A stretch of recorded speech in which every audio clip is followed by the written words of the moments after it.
কে? সবাই বলেন না, তিনি কে? আমাদেরকে আল্লাহর গোলামের জন্যই সৃষ্টি করা হয়েছে। তবে আল্লাহর গোলামের পথে আমাদেরকে বিপত্তি ঘটানোর জন্য, আল্লাহর গোলামি থেকে আমাদেরকে দূরে রাখার জন্য, আমাদেরকে জান্নাতের পথ থেকে বিচ্যুত করে জাহান্নামের পথে ধাবিত করার জন্য একজন সদা সর্বদা আপ্রাণ প্রচেষ্টা চালায়। তার নাম হলো ইবলিস, শয়তান। শয়তান কি আমাদের ভালো চায়? সবাই বলেন না, শয়তান কি আমাদের ভালো চায়? আমরা জান্নাতে চলে যাই, এটা কি ইবলিস চায় নাকি? চায় না। ইবলিস সব সময় আমাদেরকে জাহান্নামের পথেই ধাবিত করতে চায়। আর এই ইবলিসের বয়স আমাদের চেয়ে কম না বেশি? ইবলিসের বুদ্ধি আমাদের চেয়ে কম না বেশি? বয়সও বেশি, বুদ্ধিও বেশি। আপ্রাণ প্রচেষ্টা চালাচ্ছে কি করে এই বনি আদম সন্তানদেরকে সে জাহান্নামে নিতে পারে, আমাদেরকে সে জাহান্নামমুখী বানাবে। এটা হচ্ছে আল্লাহর সাথে তার ওয়াদা। কথা বুঝে থাকলে বলেন, আমাদেরকে জাহান্নামে নিবে, জাহান্নামের পথে ধাবিত করবে। ইবলিস এই ওয়াদা করেছে কার সাথে? বনি আদমকে জান্নাতের পথ থেকে বিচ্যুত করে জাহান্নামের দিকে ধাবিত করা, এটা হলো ইবলিসের ওয়াদা। এই ওয়াদা সে করেছে সরাসরি আল্লাহর সাথে। রব্বুল আলামিন তিনি যখন তার নিজের কুদরতি হাতে আমাদের সকলের বাবা সাইয়্যিদিনা আদম আলাইহিস সালামকে বানালেন, অতঃপর তাকে ফেরেশতাদের সামনে নিয়ে এসে বললেন, সবাই আমার আদমকে সাজদা দাও। আল্লাহর হুকুম মেনে সবাই আদম আলাইহিস সালামকে সাজদা দিয়ে দিল। কেবলমাত্র একজন সাজদা দিল না। যে সাজদা দিল না তার নাম হলো ইবলিস। আল্লাহ তাকে বললেন, কি ব্যাপার ইবলিস, আমার আদেশ মেনে সবাই তো সাজদা দিল, তুই কেন সাজদা দিলি না? ইবলিস তখন জবাব দিল, কোরআনে কারীমের 17 নম্বর সূরা, সূরা বনী ইসরাঈলের 61 নম্বর আয়াত, সে তখন বলেছিল, ক্বালা আসজুদু লিমান খালাকতা তিনা, আমি কি এমন কাউকে সাজদা দিব নাকি যাকে আপনি মাটি থেকে বানিয়েছেন? আমি তো ওই মাটির তৈরি আদমের চাইতে আরো উত্তম। সে আরো বলেছিল, কোরআনে কারীমের 38 নম্বর সূরা, সূরাতুস সাদের 76 নম্বর আয়াত থেকে আল্লাহ বলছেন, ইবলিস বলেছিল, ক্বালা আনা খায়রুম মিনহু খালাকতানি মিন নারিন ওয়া খালাকতাহু মিন তিন, আপনি তাকে মাটি দিয়ে বানিয়েছেন আর আমাকে আপনি আগুন থেকে বানিয়েছেন। আগুন তো ঊর্ধ্বমুখী, কেন আমি নিম্নমুখী হয়ে আদমকে সাজদা দিব? আমি তো তার চাইতে উত্তম। ইবলিস যখন আল্লাহর হুকুম অমান্য করে দাম্ভিকতা, অধ্যত, অহংকারী মনোভাব পোষণ করলো, আল্লাহ তাআলা তখন ইবলিসকে লক্ষ্য করে বললেন, ক্বালা ফাখরুজ মিনহা ফাইন্নাকা রাজীম, এক্ষুনি এই জান্নাত থেকে বের হয়ে যা, তুই আমার জান্নাত থেকে বিতাড়িত। আল্লাহ ইবলিসকে আরো বললেন, ওয়া ইন্না আলাইকা লা'নাতি ইলা ইয়াউমিদ্দিন, বিচার দিবস পর্যন্ত তোর উপর আমার লানত। আল্লাহ তাআলা যখন ইবলিসকে জান্নাত থেকে বের করে দিলেন, সে তখন আল্লাহর কাছে একটা আবেদন জানাতে চাইলো। আল্লাহ বললেন, ঠিক আছে, কি আবেদন করবি কর। ইবলিস তখন বলল, ক্বালা আনযিরনি ইলা ইয়াউমি ইউবাসুন, ডে অফ রিজারেকশন, পুনরুত্থান দিবস পর্যন্ত আমাকে অবকাশ দাও, সুযোগ দিয়ে দাও। আল্লাহ তাআলা তখন তাকে বললেন, ক্বালা ইন্নাকা মিনাল মুনযারিন ইলা ইয়াউমিল ওয়াক্তিল মা'লুম, ঠিক আছে, সেই নির্দিষ্ট দিন পর্যন্ত আমি তোকে অবকাশ দিয়ে দিলাম, সুযোগ দিয়ে দিলাম।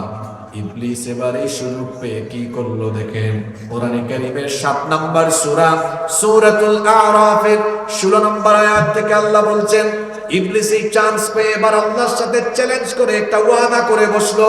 সে তখন বলল, ক্বালা ফাবিমা আগওয়াইতানি লাআকউদান্না লাহুম সিরাতাকাল মুস্তাকিম। তুমি যে আদমের কারণে আমাকে জান্নাত থেকে বের করে দিয়েছো, এই আদম এবং তার সন্তানদেরকে সোজা পথে চলতে বাধা দেওয়া, অর্থাৎ জান্নাতি পথে চলতে বাধা দেওয়া, এটাই হবে এখন থেকে আমার প্রধান কাজ। কি করে আমি তাদেরকে লাইনচ্যুত করব, কি করে আমি তাদেরকে ধোঁকা দিব? সে তখন বলল, সুম্মা লাআতিয়ান্নাহুম মিন বাইনি আইদিহিম ওয়া মিন খালফিহিম ওয়া আন আইমানিহিম ওয়া আন শামাইলিহিম ওয়া লা তাজিদু আকতারাহুম শাকিরিন। সে তখন বলল, আমি এই বনি আদমকে সামন দিক থেকে, পিছন দিক থেকে, ডান দিক থেকে, বাম দিক থেকে চতুর্মুখী সর্বনাশী হামলা, আমার চতুর্মুখী প্রতারণার জাল বিস্তার করে করে ধোঁকা দিয়ে দিয়ে তোমার জাহান্নামটাকে বনি আদম দিয়ে আমি ভরে ফেলবো। ইবলিস এই ওয়াদা করলো কার সাথে? আস্তে বলবেন না, জোরে বলেন, কার সাথে? তাহলে আপনাদেরকে ধোঁকায় ফেলাইয়া আপনাদেরকে জাহান্নামে ঢুকাবে, এই ওয়াদা ইবলিস করে এসেছে কার সাথে? আপনাদের কি মনে হয় এই ওয়াদা করার পরে ইবলিস বসে আছে, তাই না? কন্টিনিউয়াস 24টা ঘন্টা ইবলিস আমাকে আপনাকে খোঁচাখুচি করে, কি করে আমাকে আপনাকে জাহান্নামে নিতে পারে, এই দুশ্মনী ইবলিস আমাদের সাথে আরম্ভ করেছে কখন? মায়ের উদর থেকে, মায়ের পেট থেকে আমরা বের হয়েছি যখন, সেই দিন থেকে ইবলিসের দুশ্মনী আরম্ভ হয়েছে। বলেন তো দেখি, মায়ের পেট থেকে সন্তান বের হলে হাসে না কাঁদে? সবাই শুনতেছেন না? বলেন দেখি, মায়ের পেট থেকে সন্তান বের হলে হাসে না কাঁদে? আজ পর্যন্ত কোন শিশু মায়ের পেট থেকে বের হয়ে হাসলো না, সবাই কাঁদে। প্রশ্ন হলো, মায়ের পেট থেকে সন্তান বের হলে কাঁদে কেন? আমরা অনেকে জানি না। বুখারীর হাদিস শুনে নেন, কেন মায়ের পেট থেকে সন্তান বের হলে কাঁদে। সবচাইতে বেশি সংখ্যক হাদিস যে সাহাবী বর্ণনা করেছেন, সাইয়্যিদুল মুহাদ্দিসিন আবু হুরায়রা রাদিয়াল্লাহু আনহু, এই হাদিসের বর্ণনাকারী সাহাবী, তিনি বলছেন, আন আবি হুরায়রা রাদিয়াল্লাহু আনহু قال سمعت رسول الله, আমরা বলি সাল্লাল্লাহু আলাইহি ওয়াসাল্লাম, তিনি বলেছেন, আল্লাহর রাসূলকে আমি বলতে শুনেছি, তিনি বলেছেন, মা মিন বানি আদম মাউলুদুন ইল্লা ইয়ামাসসুহু শাইতানু হিনা ইউলাদ। এমন কোন বনি আদম নাই যে বনি আদম জন্মের পরে কাঁদে না। কেন কাঁদে? তার কারণ হলো, মায়ের পেট থেকে বের হলেই শয়তান এসে তারে গুতা মারে, শয়তান এসে তারে স্পর্শ করে। শয়তানের সেই স্পর্শ এই মাসুম বাচ্চা সহ্য করতে না পেরে তখন সে কাঁদতে থাকে। হাদিসটা বুঝে থাকলে বলেন তো, আপনার সাথে ইবলিস দুশ্মনী আরম্ভ করেছে কখন? উত্তর হলো, মায়ের পেট থেকে বের হয়েছে। কি আশ্চর্য কথা! এ কেমন দুশ্মন, কি সাংঘাতিক, কি মারাত্মক দুশ্মন এই ইবলিস! আমি যখন আমার মায়ের পেট থেকে বের হয়ে গেলাম, তখন থেকেই সে আমার সাথে দুশ্মনী আরম্ভ করলো। এবার প্রশ্ন হলো, ইবলিসের এই দুশ্মনী চলবে কতদিন? উত্তর হলো, আমি আপনি দুনিয়া থেকে বিদায় নিব না যতদিন, অর্থাৎ মৃত্যু পর্যন্ত আমাদের সাথে দুশ্মনী করবে কে? আস্তে বলবেন না, জোরে বলেন, কে? আমাদেরকে জাহান্নামের পথে ধাবিত করার জন্য ইবলিস দুইটা বিশেষ ক্ষমতা পেয়েছে। এই দুইটা ক্ষমতা ইবলিস ছাড়া আর কারো নাই। ইবলিসের কয়টা বিশেষ ক্ষমতা আছে?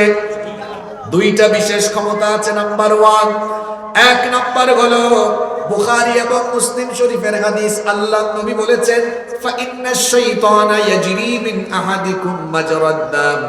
নিশ্চয়ই ইবলিস তোমাদের, শয়তান তোমাদের রক্তকণিকায় বিচরণ করতে পারে, শিরায় শিরায় বিচরণ করে এই ইবলিস ধোঁকা দিতে পারে।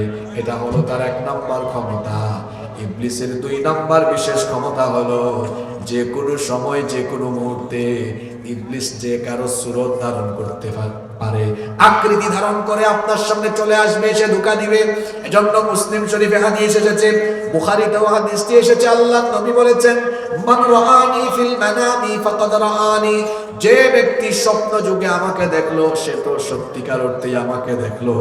ফা ইন্নাশ শাইতানা লা ইয়াতামাসসালু ফি সূরাতি, নিশ্চয়ই শয়তান সকলের সুরত ধারণ করতে পারলেও আমি নবীর সুরত কোনোদিনও শয়তান ধারণ করতে পারে না।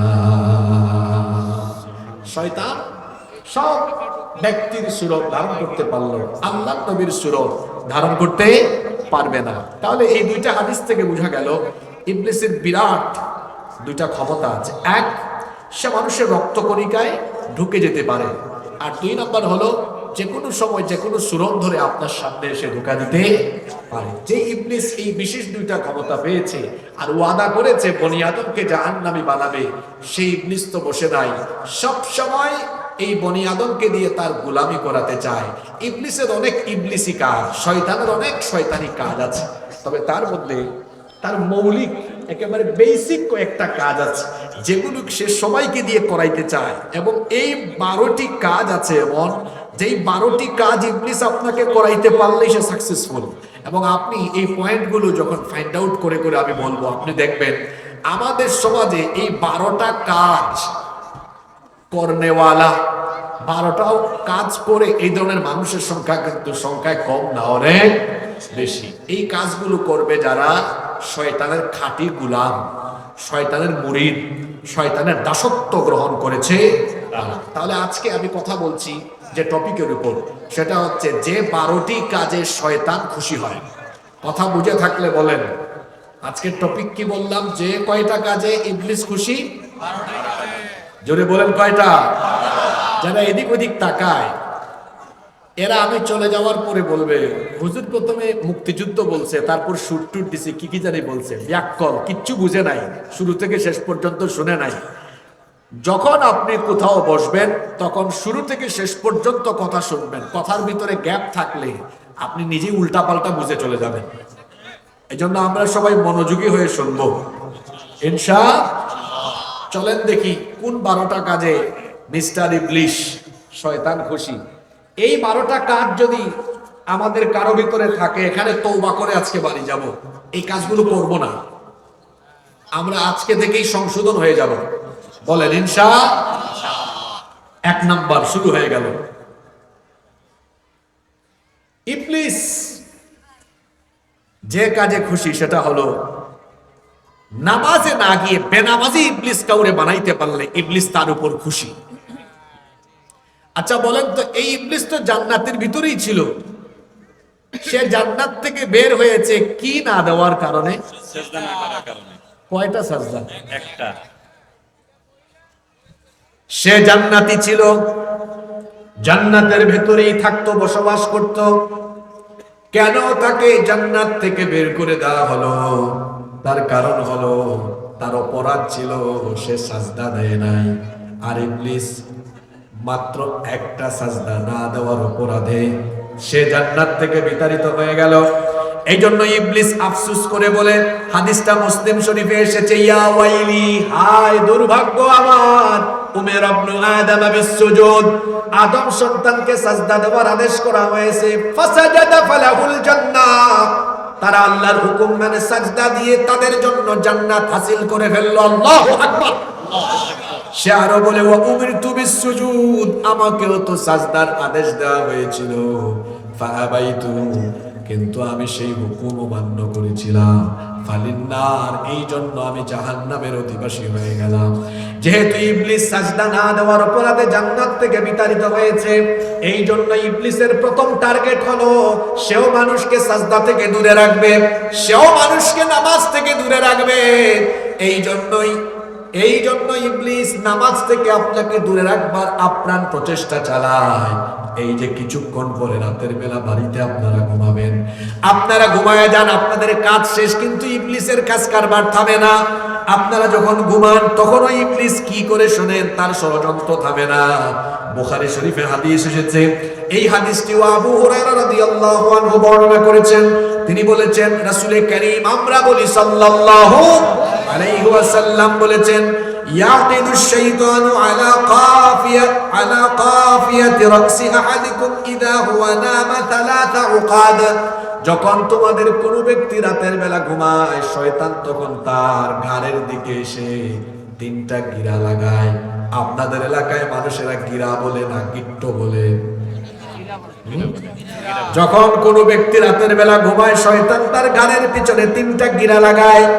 ইয়াদরিবু কুল্লা উকদাতিন আলাইকা লাইলুন তাওয়িল ফারকুদ, প্রত্যেকটা গিরায় সে এই মন্ত্র পড়ে ফু দেয়, রাত অনেক লম্বা, তুই আরাম করে ঘুমা। যখন ফজরের আজান কানে যাওয়ার পরে আল্লাহর ভয়ে আজান শুনে কোনো ব্যক্তি ঘুম থেকে উঠে যায়, শয়তানের লাগানো 1 নাম্বার গিরা তখন ছুটে যায়। লোকটা যখন ওযু করে শয়তানের লাগানো 2 নাম্বার গিরাটাও ছুটে যায়। লোকটা যখন নামাজে দাঁড়িয়ে যায়, শয়তানের লাগানো 3 নাম্বার গিরাটাও ছুটে যায়। কিন্তু যে আজান শুনে উঠে না, আল্লাহরেও ভয় পায় না, জামাতেও হাজির হয় না, ঘুমিয়ে থাকে, সে আল্লাহকে নারাজ করে দিয়ে শয়তানকে খুশি করে শয়তানের দাসত্ব গ্রহণ করে, শয়তানের খাস মুরিদ হয়ে শয়তানকে সে খুশি করে, শয়তানকে হাসিয়ে ফেলে। শয়তানের 1 নম্বর টার্গেটই হলো মানুষকে বেনামাজি বানানো। কেন? কিয়ামতের দিন সর্বপ্রথম আপনাদের কাছ থেকে আল্লাহ যে আমলের হিসাব চাইবেন, সেই আমলের নাম কি? নামাজ। দেখছেন কারবার? আপনার প্রথম প্রশ্নটাই যেন কবর না পড়ে, সেই জন্য ইবলিস আপনাকে নামাজ থেকে দূরে রাখবার চেষ্টা চালায়। আপনি ইবলিসের ফান্দে পড়েছেন। ইবলিসের ফান্দে পড়ে আপনার ফজর নাই, যোহর নাই, আসর নাই, মাগরিব নাই, এশাও নাই। হয়তোবা এখানে আল্লাহর বহু কুতুব মাহফিলে চলে এসেছে, কিন্তু এশার নামাজটা কাজা করে এসেছে। আমার দেশে এইরকম বহু মানুষ আছে, ওয়াজ শুনে রাত 12টা 1টা পর্যন্ত এসে কই, হুজুর আপনার আলোচনা আমি বড় পছন্দ করি, ওয়াজও শুনি। হায় রে শ্রোতা, ওয়াজ শুনে আমল করে না। কবি বলেছেন, আমাদের দেশে হবে সেই ছেলে কবে কথায় না বড় হয়ে কথা বলবেন কম, কাজ করবেন বেশি।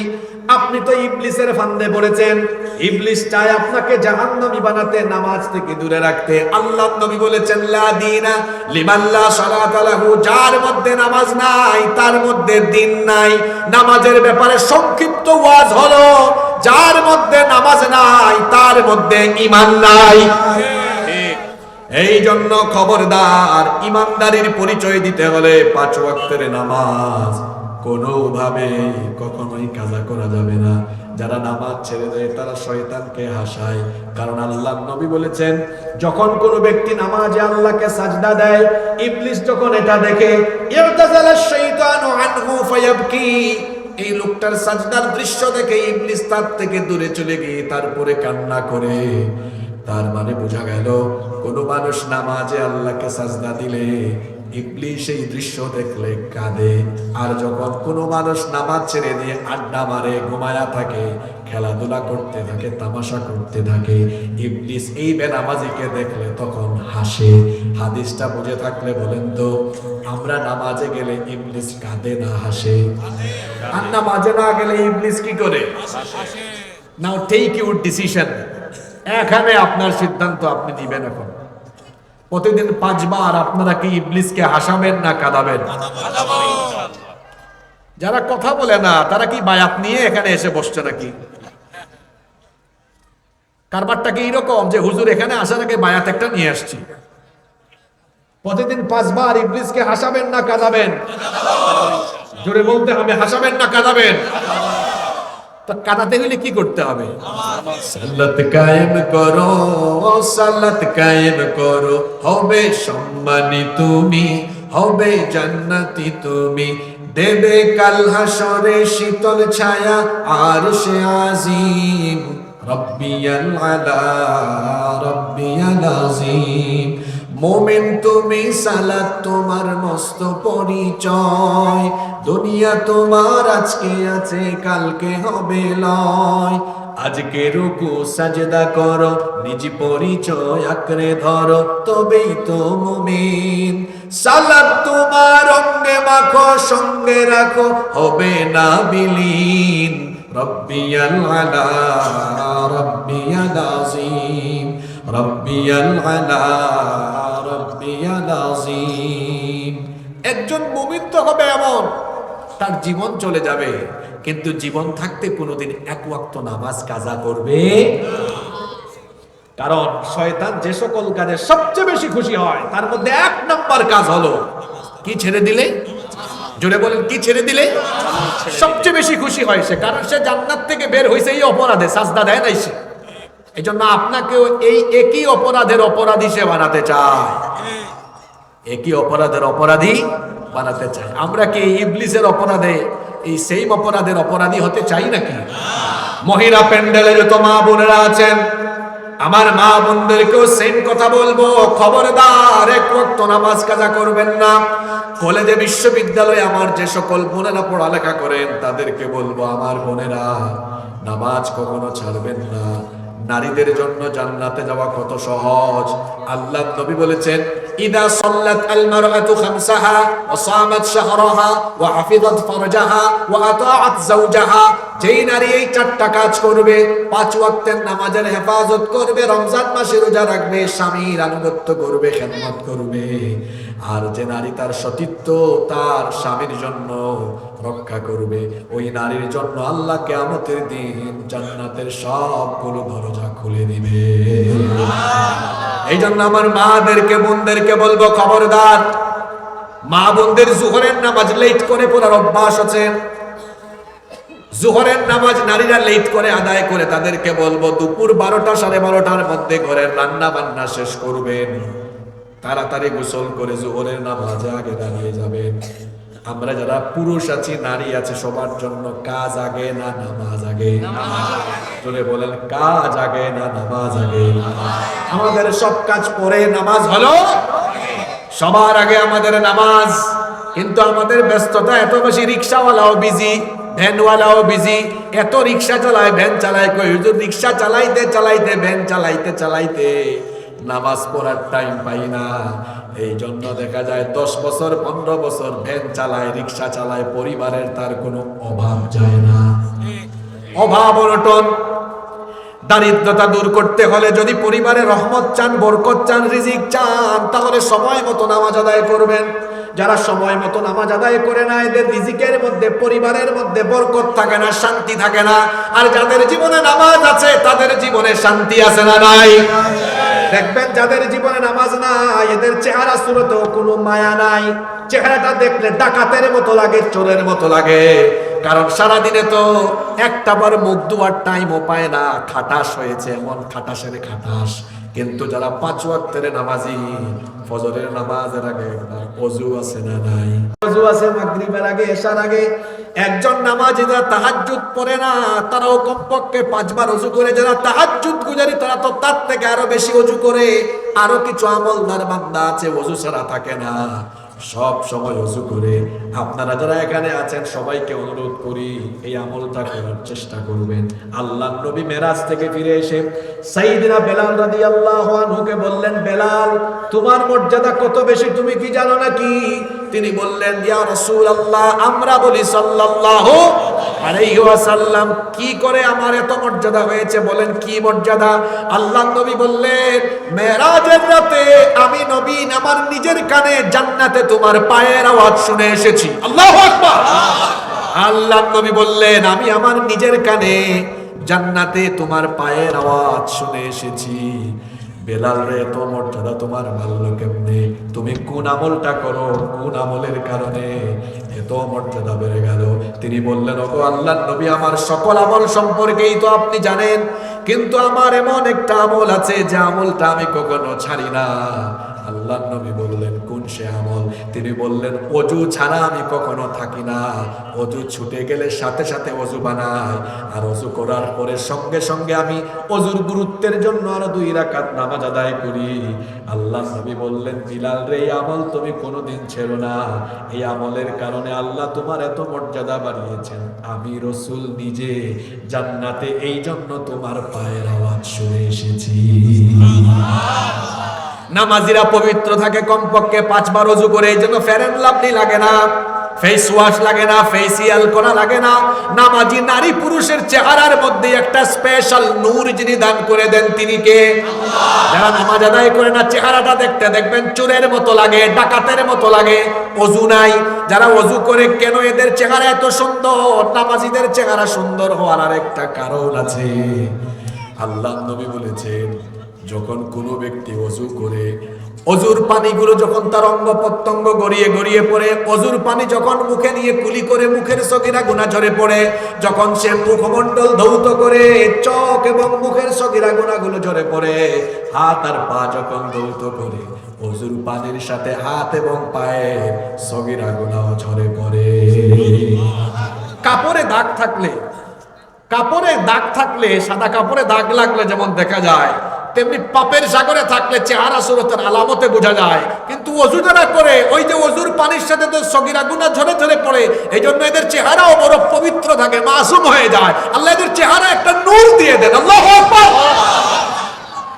এই জন্য পারলে সব সময় ওযুরত অবস্থায় থাকবেন, আর নামাজ কখনো ছাড়বেন না। কারণ শয়তান যে সকল কাজে খুশি হয়, তার মধ্যে 1 নম্বরের কাজ হলো কি ছেড়ে দিলে শয়তান খুশি? আপনারা ছাড়বেন নাকি নামাজ? আজকে থেকে নামাজ আর জীবন থাকতে 1 ওয়াক্তও কাজা করব না। আমরা কি এই ওয়াদাটা আল্লাহর সাথে করতে পারি? একটু হাতটা তুলে আল্লাহরে দেখান তো। আল্লাহ তোমার সব বান্দাদেরকে তৌফিক দাও, বলেন আমিন। আরো 11টা আছে তো, আপনারা কি 35-40 মিনিট মনোযোগী থাকতে পারবেন তো? নাম্বার 2 নাম্বার যে কাজে শয়তান খুশি, সেটা হলো আপনাকে জামাতে নামাজ আদায় থেকে দূরে রাখতে পারলে শয়তান আরো খুশি। মনে রাখবেন, একা একা নামাজ আদায় করলে নামাজের কোনো হক আদায় হয় না। কারণ নামাজকে ফরজ করা হয়েছে জামাতের সাথে, এই জন্য নামাজ জামাতের সাথে আদায় করতে হবে। একাকী নামাজ আদায়ের চাইতে জামাতে নামাজ আদায় করায় 27 গুণ বেশি সওয়াব রয়েছে। সুবহানাল্লাহ।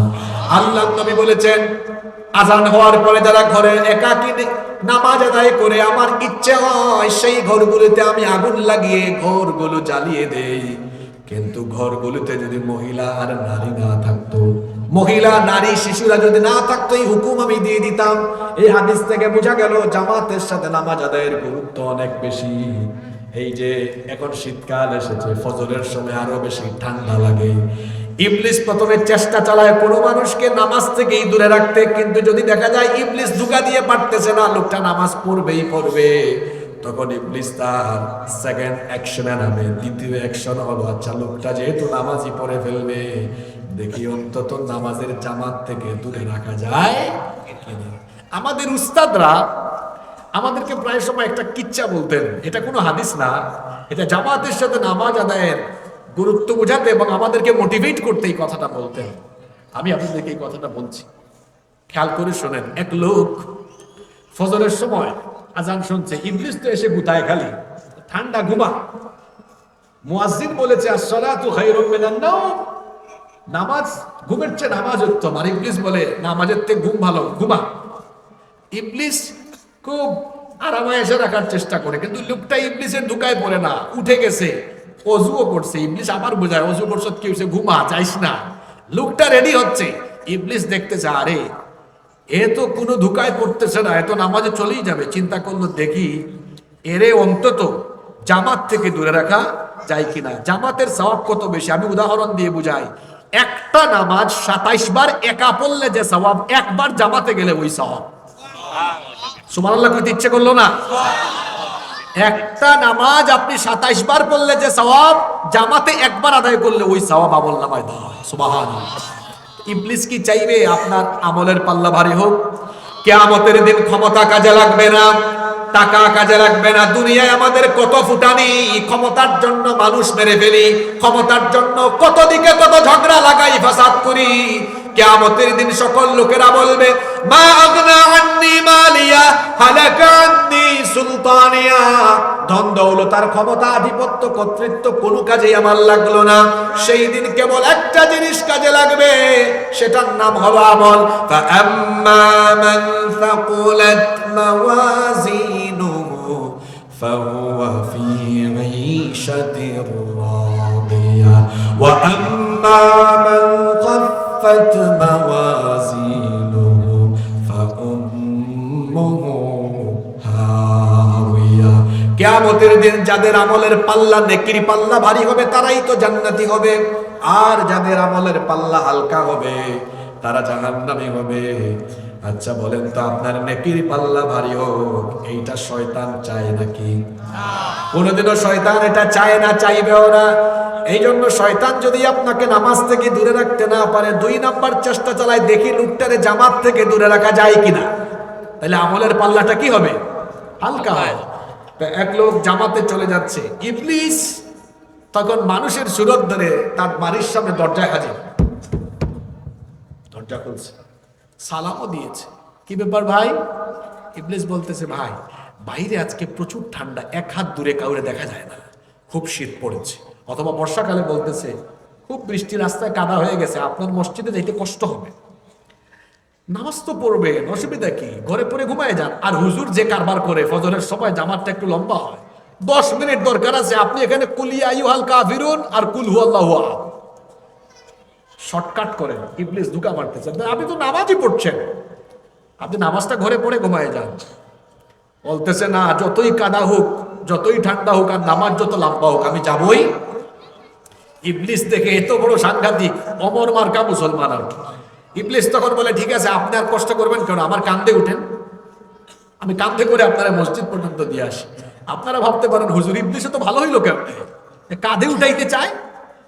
আপনি বুঝেন না কেন এত ভালো হয়েছে? এটা ভালো না, এটাও দুশ্মনী।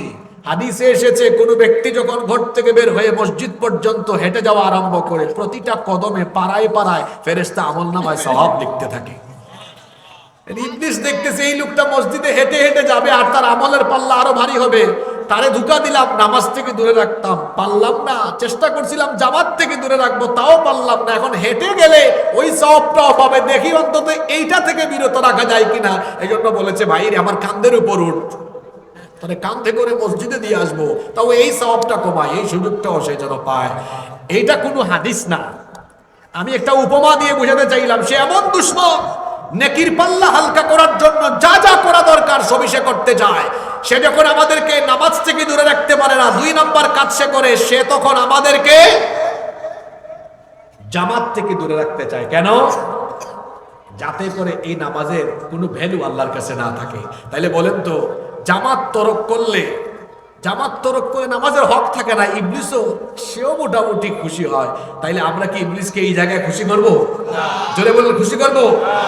মসজিদগুলো ভরপুর করে দেব। আমার দেশে জুমার দিনে মসজিদে ঠেলাঠেলি জায়গা হয় না, আর বাকি ওয়াক্তগুলোতে নামাজই হয় না। আমার নবীর জুমার মসজিদে নামাজের সংখ্যা কত যেমন, বাকি ওয়াক্ত নামাজের সংখ্যা কত তেমন। আল্লাহু আকবার। আমরা সব ওয়াক্ত নামাজ মসজিদে গিয়ে পড়বো, পারবো না? ইনশাআল্লাহ। আওয়াজ তো বড় ছোট হলো, পারবো ইনশাআল্লাহ। 3 নাম্বার পয়েন্ট থেকে কিন্তু সেনসিটিভ কথাবার্তা আরম্ভ হবে। লুট নিতে পারবেন তো? 3 নাম্বার, যে কাজে শয়তান খুশি। শয়তান দেখতেছে এই লোকটা নামাজও পড়ে, শয়তান চিন্তা করছে, রাখ, তুই নামাজ পড় সারা জীবন, তোর এক ওয়াক্ত নামাজও যেন কবুল না হয়, ওই জায়গায় আমি হাত দিব। ওইটা কোন জায়গা?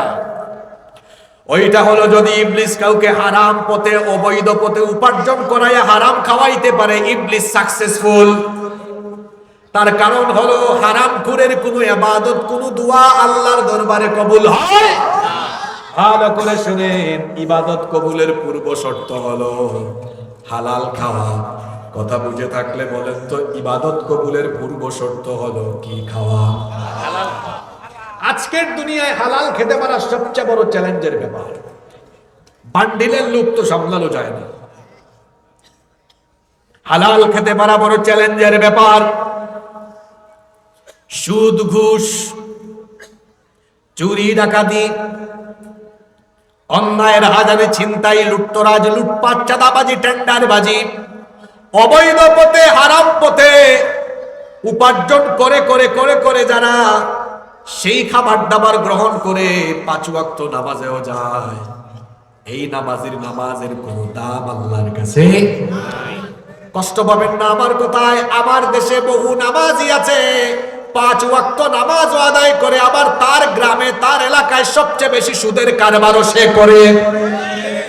আমার দেশে এমন বহু মানুষ আছে 5 ওয়াক্ত নামাজ আদায় করে, আবার চাকরি করে, অফিসে একটা ফাইল এক টেবিল থেকে আরেক টেবিলে যায় না, তার পকেটে অথবা খামের ভিতরে ঘুষের টাকা না দিলে। কি বলেন, এরকম আছে না? আছে না? সুদখুর নামাজি, ঘুষখুর নামাজি, চাঁদাবাজি নামাজি আছে না? 5 ওয়াক্ত নামাজ আদায় করে, বাজারে চাঁদাবাজি করে, লুটপাট করে, 5 ওয়াক্ত নামাজ আদায় করে, আবার এমন কন্ট্রাক্টর রাস্তাঘাটে, ব্রিজে, কালভার্টে দুর্নীতি করতে করতে সম্পদের পাহাড় গড়ে তুলেছে। আছে না নাই? তোর নামাজ, তোর তাহাজ্জুদ, তোর হজ, তোর যাকাত, কোনো কিছু আল্লাহর দরবারে যাবে না। এইটা আমার কথা নয়, হাদিসটা বুখারীতে এসেছে। আল্লাহর নবী বলেছেন, ইন্নাল্লাহা তাইয়্যিব, নিশ্চয়ই আল্লাহ পবিত্র, লা ইয়াকবালু ইল্লা তাইয়্যিবা, পবিত্র ছাড়া কোনো জিনিস তিনি গ্রহণ করেন, পবিত্র ছাড়া কোনো জিনিস তিনি গ্রহণ করেন না।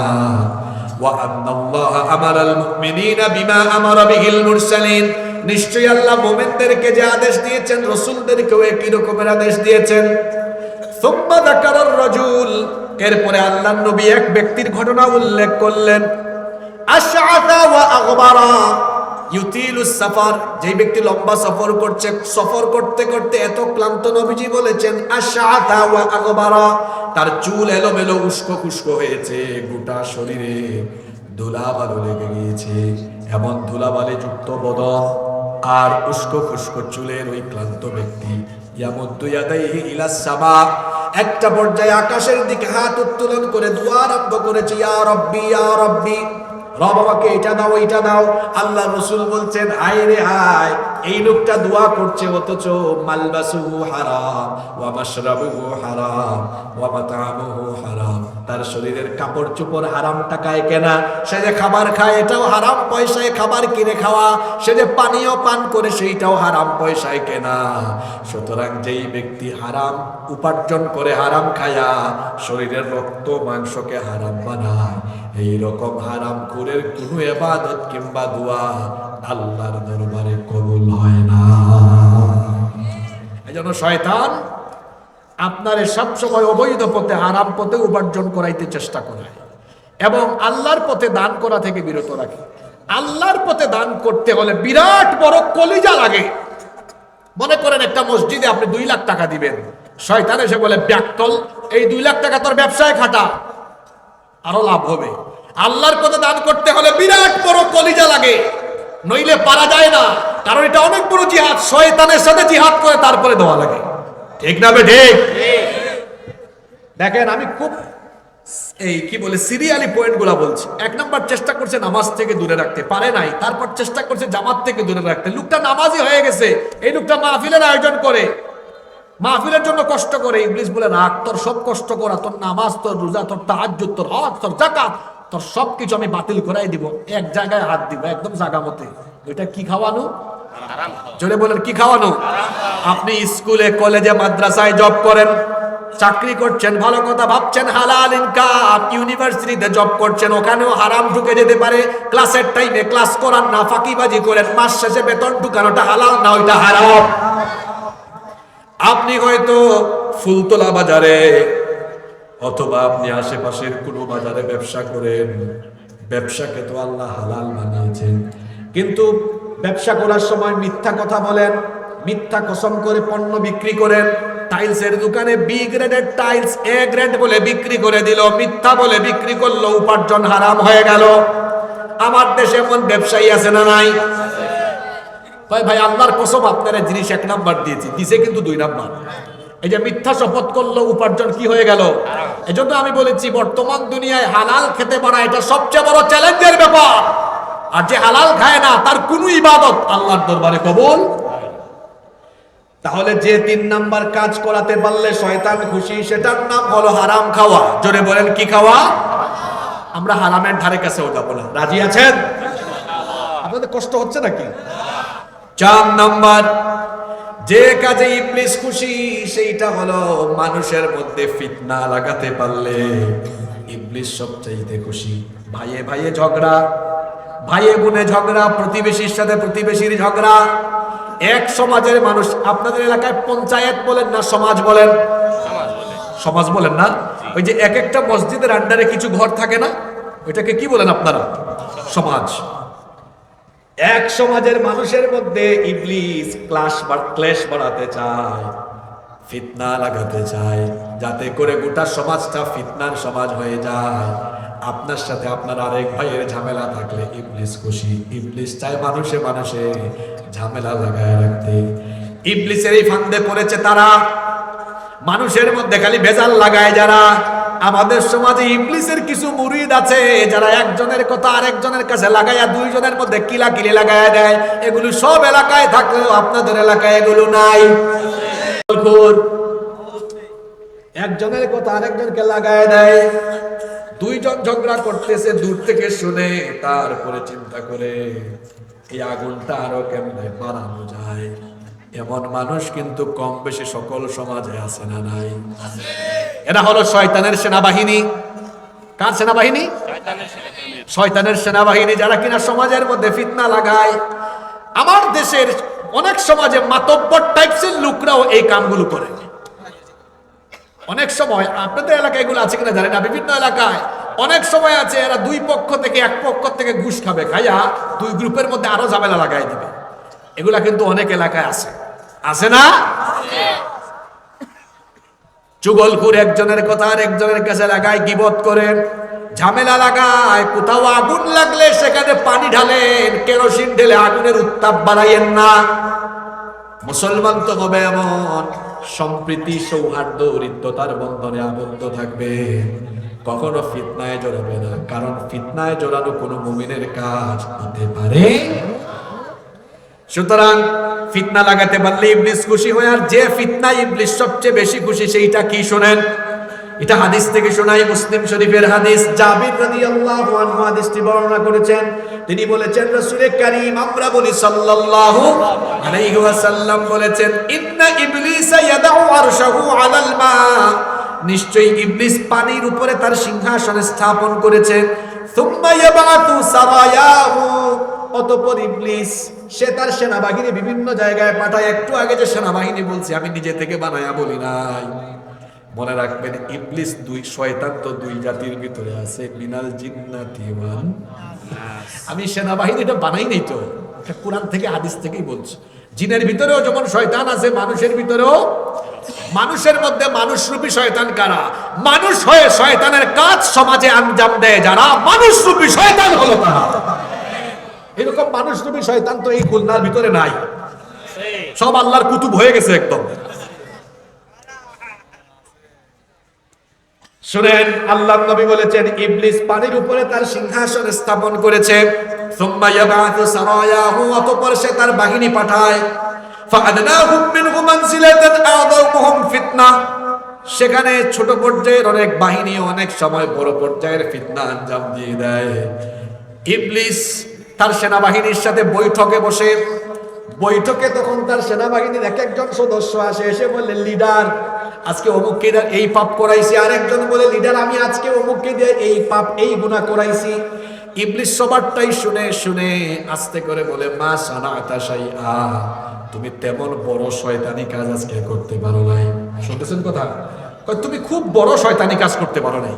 অতঃপর একজন এসে যখন বলে, লিডার মা তারাকতুহু হাত্তা ফাররাকতু বাইনাহু ওয়া বাইনা ইমরাআতিহি, আমি তো এক হাজবেন্ড আর আরেক ওয়াইফের মধ্যে এমন ভেজাল লাগাইছি, দুইজনকে বিচ্ছেদ ঘটাইছি না যতক্ষণ আসি নাই ততক্ষণ। কয় আজকে সবচেয়ে বড় শয়তানি কাজ তুমি করছো, তোমারে পুরস্কার দেওয়া দরকার।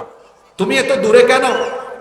এত দূরে কেন? তুমি আমার কাছে আসো, সবচেয়ে বড় শয়তানি কাজটা আজকে তুমি করছো। হাদিসটা বুঝে থাকলে বলেন তো, মানুষের মাঝে ফিতনা লাগাইলে তো ইবলিস এমনিতেই খুশি, কিন্তু কাদের ফিতনায় ইবলিস সবচেয়ে বেশি খুশি? জোরে বলেন। সুতরাং এখানে যত বিবাহিত ভাই এবং মহিলা প্যান্ডেলে বিবাহিতা বোনেরা আছেন, হাজবেন্ড ওয়াইফের মধ্যে মনোমালিন্য, মান অভিমান, এটা সবার পরিবারে আছে না নাই?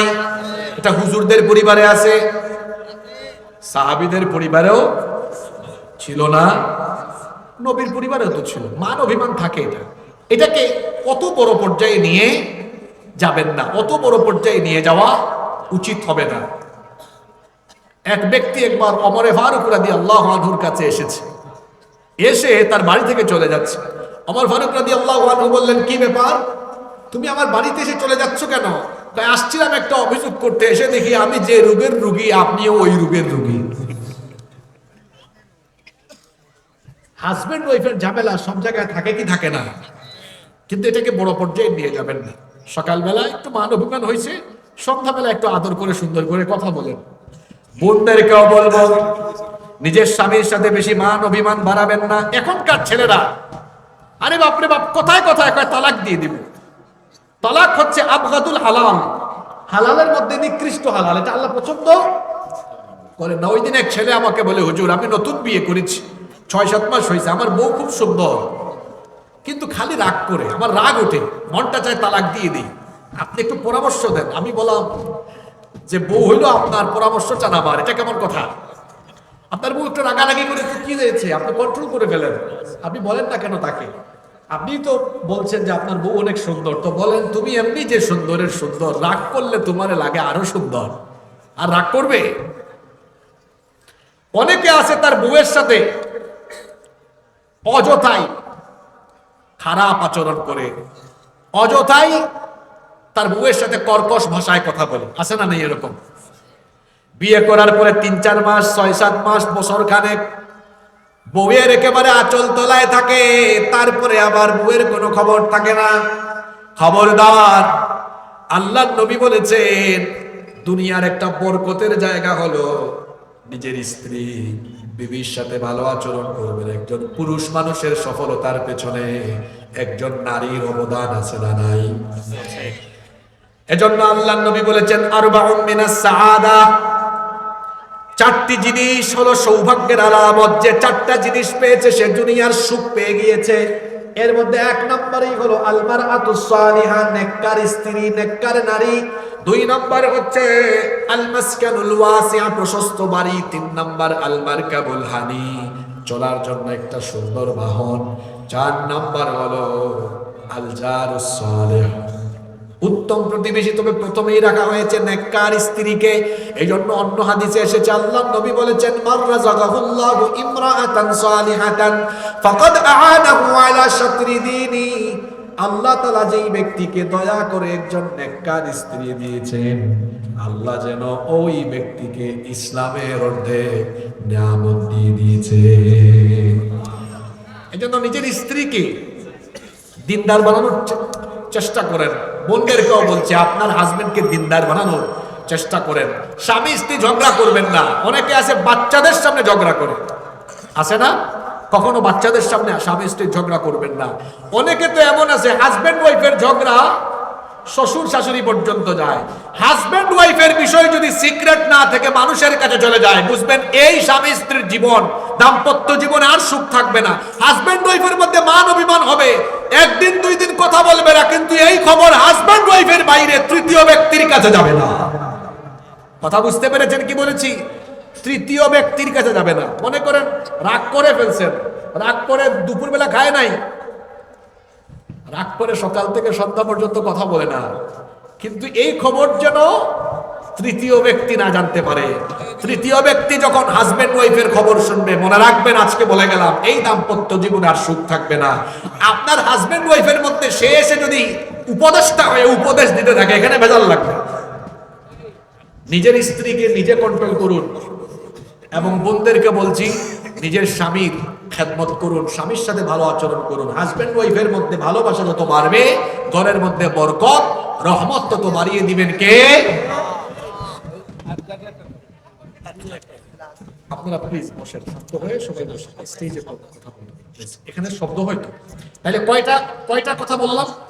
এখন পর্যন্ত পয়েন্ট হলো কয়টা?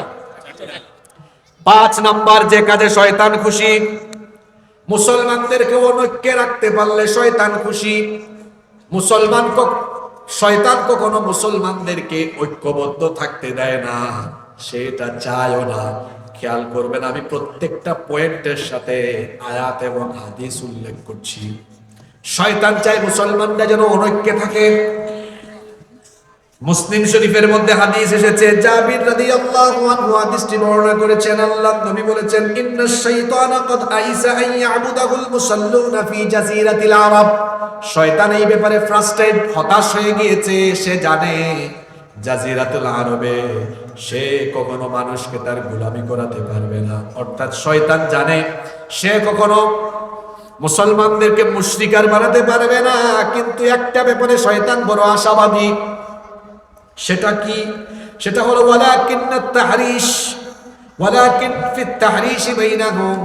একটা ব্যাপারে শয়তান বড় আশাবাদী, মুসলমানে ভেজাল লাগায়া মুসলমানকে দলাদলিতে রাখার ব্যাপারে সে আশাবাদী।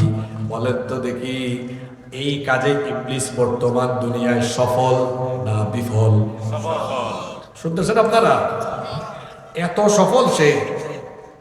57টা মুসলিম দেশ, আমরা ঐক্যবদ্ধ না। ইসরায়েলকে আমেরিকা অস্ত্র দেয়, ইসরায়েলকে আমেরিকা সামরিক সহায়তা দেয়।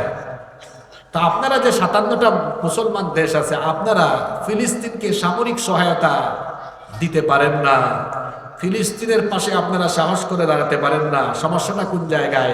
কারণ পৃথিবীর এই মুসলমানরা এতটাই স্বার্থবাদী হয়েছে। আপনি দেখেন না, আপনার দেশের পার্লামেন্টেও মাঝে মাঝে এমন হয় যে মুসলমানদের স্বার্থ বিরোধী কোনো কথা আসলে ওই পার্লামেন্ট মেম্বারকে থামিয়ে দেওয়া হয়, বলা হয় এটা তাদের দেশীয় জাতীয় ইস্যু, এখানে কোনো কথা বলবেন না।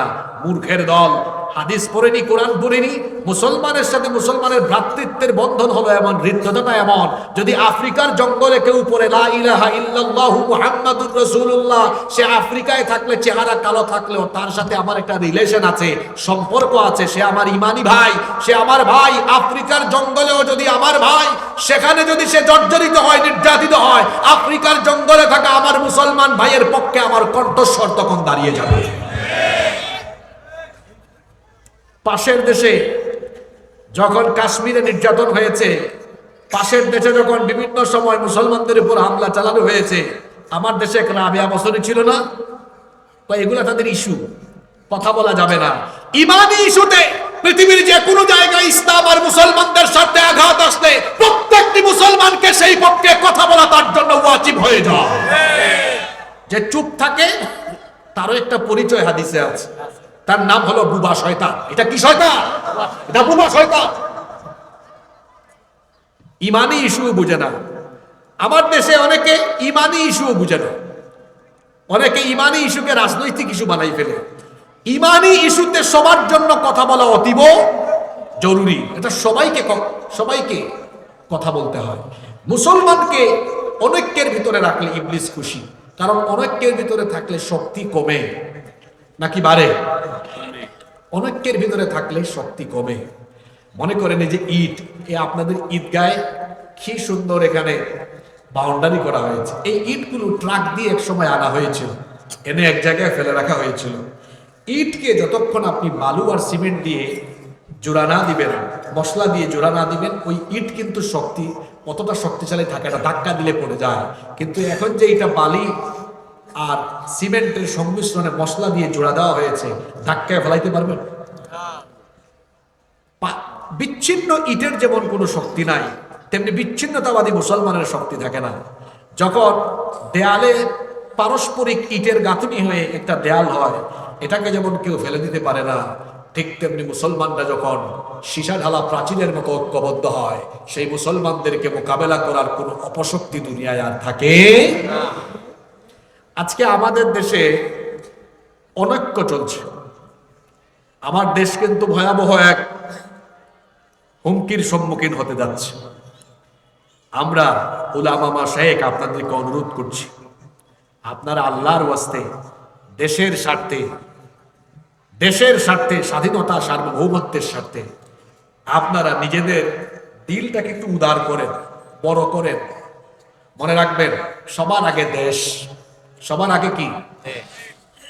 যে ছেলেটাকে গত শুক্রবারে গুলি করা হয়েছে, আহারে, এটা দেখে মনে হয়েছে আমার নিজের আপন ভাইকে গুলি করা হয়েছে। আসলে তো আমাদের সম্পর্কটা এমন হবে, আমরা যারা এক দেশে বাস করি, এক দেশের মানুষ হিসাবে আমরা তো একটা পরিবারের মতো সবাই।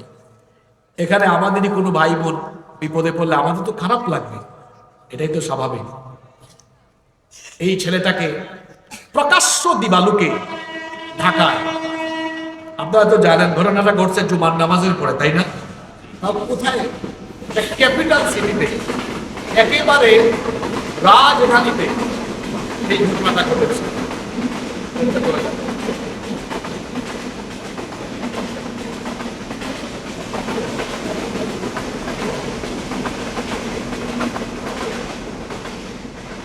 ক্যাপিটাল সিটিতে এই ঘটনাটা ঘটেছে। আমি জানি না, শুধু শুনেছি, পত্রপত্রিকায় দেখেছি যে এই লোক যে কাজটা করেছে সে নাকি সীমান্ত পাড়ি দিয়ে চলেও গিয়েছে। বলা হয়েছে অপরাধীকে ধরে দিতে পারলে 50 লাখ টাকা পুরস্কার দেওয়া হবে। আচ্ছা, জনগণ যদি আমরা অপরাধী ধরার কাজ করি, তো DGFI, NSI, DB, CID, police RAB র্যাব, এই বাহিনীগুলার কাজ কি? আমার কথা কি বুঝেন নাই?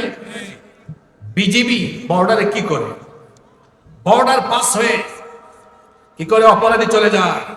নাকি আমরা ধরে নিব পাশের দেশের তাবেদারদের টাকা খেয়ে কিংবা তাদের থেকে কোনো কিছু খেয়ে পরে তাদের এজেন্ডা বাস্তবায়নে নেমেছেন বলে অপরাধীকে পাস করে দিচ্ছেন? সরকারের তো উচিত ছিল ডিজিএফআই, এনএসআই, ডিবি, সিআইডি, পুলিশরা, বিজিবির প্রত্যেক দায়িত্বশীলদেরকে কঠোরভাবে জবাবদিহিতায় নিয়ে আসা। এর মধ্যে ভারতীয় আধিপত্যবাদ আর ফেসিবাদ বিরোধী যত রাজনৈতিক দল আছে তারা সব নিজেরা কামড়া কামড়িতে ব্যস্ত। আমরা আপনাদেরকে সতর্ক করছি, কি বিএনপি, কি জামাত, কি এনসিপি, সবাইকে বলছি, ভাই আপনারা তো সব এক কাতারেই ছিলেন, হঠাৎ করে নিজেরা তো কামড়া কামড়ি করতেছেন কেন? দেশের স্বার্থে ঐক্যবদ্ধ থাকুন, নইলে শকুনের থাবা আবারও পড়বে। নিজেরা নিজেরা কামড়া কামড়ি করে যদি আবারও অনেককে বিভ্রান্তিতে আপনারা পড়ে গিয়ে দেশকে এমন পরিস্থিতিতে নিয়ে যান, আবার যদি পাশের দেশের আধিপত্যবাদীরা মাথার উপরে দাঁড়ায়, দেশ আবার অন্ধকারে চলে যাবে। দেশের স্বার্থে ভেদাভেদ ভুলে গিয়ে সবাই এক কাতারে চলে আসবে। কিসের ভেজাল করেন আপনারা? নিজেরা ঐক্যবদ্ধ হন, নইলে দেখা যাবে এই অনৈক্যের কারণে নিজেরা আবার বিপদে পড়বেন। আমরা সবাইকে একই কথা বলছি, আমরা আমাদের দেশের সাথে এক থাকবো, কোনো ভেদাভেদ আমরা করব না। রাজি আছেন সবাই? আর এত বেশি নোংরামি করিয়েন না। অনেকে আছে পলিটিক্সের কারণে নিজের এলাকায় ঝামেলা শুরু করে দেয়। ভাই, আপনি মারা গেলে আপনার জানাজায় এলাকার মানুষ আসবে, বুঝতে পেরেছেন? এলাকায় বেশি ভেজাল করেন না, মিলেমিশে থাকেন, সুন্দর থাকেন। আমরা যখন ছোট ছিলাম, আমার বাড়ি সিলেটে, আমরা এককালে দেখেছি যে যার দল করেছে কিন্তু সম্প্রীতি ছিল। এখন সবকিছুকে দলীয় দৃষ্টিকোণে নিয়ে এখন মাহফিলগুলো তো পর্যন্ত শুরু হয়েছে। আপনাদের মাহফিলটা দেখে আমার ভালো লাগছে, এখানে কোনো রাজনৈতিক ব্যক্তিবর্গের নাম নেই। আমার দেশে সব মাহফিলে রাজনৈতিক ব্যক্তিবর্গের আসতে পারবে। ওনারা আসবে না কেন? ওনারা কি মুসলমান না? আসবে, কিন্তু তাদের বয়ান বক্তব্য বন্ধ করে দেওয়া দরকার। সেটা ইসলামী দল হোক আর ইসলামী ছাড়া দল হোক, কেন যেই সুযোগ পাবে বক্তৃতায় তার দলের পক্ষে ভোট চাইয়া বসতে পারে, ঠিক আছে না? এজন্য আমি মনে করি কোরআনের মাহফিলকে কোরআনের মাহফিলের মতোই রাখা উচিত। এটা রাজনৈতিক কোনো প্রোগ্রাম না। ভাই গো, আপনার ভোট চাইবার মন চাইলে আলাদা একটা প্যান্ডেল বানান, আপনি বানাইয়া জনগণের না ভোট চান। এটা কোরআনের মাহফিল। যে বক্তা দলীয় দৃষ্টিভঙ্গি মাথায় রেখে বক্তব্য দেয় কোরআনের মাহফিলে, তার বক্তৃতায় মানুষ হেদায়েত হয় না। যে শ্রোতা দলীয় দৃষ্টিভঙ্গি মাথায় রেখে বক্তব্য শুনে, ওই শ্রোতাও কখনো হেদায়েত পায় না। বক্তা এবং শ্রোতা উভয়কেই নিরপেক্ষ মগজ নিয়ে শুধুমাত্র হেদায়েতের উদ্দেশ্যে কোরআন শুনতে হবে, তখন হেদায়েত দিয়ে দিবেন কে? আমার কথায় আপনার কি বেজার হয়েছেন? আচ্ছা বলেন তো, কোরআনের মাহফিলের মতো থাকা উচিত না? সব নেতাদের বক্তব্য বন্ধ, এখানে আলেমরা কথা বলবেন। আমার বাড়ি সিলেটে, আমাদের সিলেটি কালচার নাই, সেখানে আলেমরাই কথা বলেন। আপনি যদি কথা বলতে সুযোগ দেন, মনে করেন বিএনপির এক ভাইকে দিলেন, উনি উনার পক্ষে ভোট চাইয়া ফেলতে পারেন। জামাতের এক ভাইকে দিলেন, উনি উনার মার্কায় ভোট চাইয়া ফেলতে পারেন। চরমুনার একজনকে দিলেন, ভোট চাইয়া বসতে পারে। এনসিপির একজনকে দিলেন, ভোট চাইয়া বসতে পারে। এখন মাহফিলে তো বিএনপিও আসে, জামাতও আসে, এনসিপিও আসে, এটা ভেজাল লাগবে না? দরকার আছে? তার চেয়ে বলা দরকার সব নেতৃবৃন্দকে চেয়ার দেন, তারা বসুক, জনগণও ওয়াজ শুনুক, আপনারা ওয়াজ শুনেন। এটা ওয়াজের মাহফিল, তাফসীর মাহফিল, এখানে কুরআন হাদিস থেকে সবার উদ্দেশ্যে বয়ান হবে। এই বয়ানটা হলো নেতাদের জন্য, সাধারণ জনগণের জন্য, এক কথায় আমাদের ঈমান আখলাক গঠনের জন্য। ঠিক না বেঠিক? আল্লাহ কথাগুলো আমাদেরকে বুঝার তৌফিক দেন। আমার কথায় আপনারা কি কষ্ট পাইয়েন না। তাহলে আমি 5 নম্বরে ছিলাম না, 5 নম্বরে ছিলাম যে মুসলমানে ভেদাল লাগায় রাখতে পারলে, ইখতিলাফ মতানৈক্যতা রাখতে পারলে খুশি কে? আমরা ভেদাভেদ করবো না। রাজি আছেন সবাই? 6 নম্বর, হালালকে হারাম, হারামকে হালাল বানাইয়া দিতে পারলেও শয়তান খুশি। শয়তান চায় সব সময় পাপের কাজকে সুশোভিত করে আপনার সামনে উপস্থাপন করতে। এটাও হলো শয়তানের একটা ওয়াদা। কোরআনে কারীমের 15 নম্বর সূরা হিজরের 39 নম্বর ইবলিস বলেছে, ক্বালা রাব্বি বিমা আগওয়াইতানি লাউযাইনান্না ফিল আরদি ওয়ালা উগওয়িয়ান্নাহুম আজমাইন। সে বলেছে, রব আমি তোমার বান্দাদেরকে পথভ্রষ্ট করার জন্য পাপের কাজগুলোকে সুন্দর বানায়া তার সামনে উপস্থাপন করব। মানে হলো যেটা পাপের কাজ ওইটা আপনার চোখে ইবলিস সুন্দর লাগাবে, বলবে এটা সুন্দর, অথচ জিনিসটা হলো অসুন্দর। অপবিত্র জিনিসকে পবিত্র বানাবে, যেমন গান বাজনা, মিউজিক যুক্ত গান, এটা ইসলামে হালাল না হারাম? হারাম। কিন্তু ইবলিস আপনার মনের মধ্যে এটার প্রতি একটা আকর্ষণ তৈরি করে দিবে, আকর্ষণ তৈরি করে দিয়ে আপনাকে ওইটার দিকে আসক্ত করবে। তারপরে আপনি দেখুন, এই যে অনেক নারীরা আছে চোখের উপরে যে ব্রু আছে, ব্রু প্লাক করে অসুন্দর বানিয়ে দেওয়া, আল্লাহর সৃষ্টিকে পরিবর্তন করে দেওয়া, এটাও একটা শয়তানি কাজ। শয়তান এতে খুশি, এখানে শয়তানের ধোঁকা থাকে।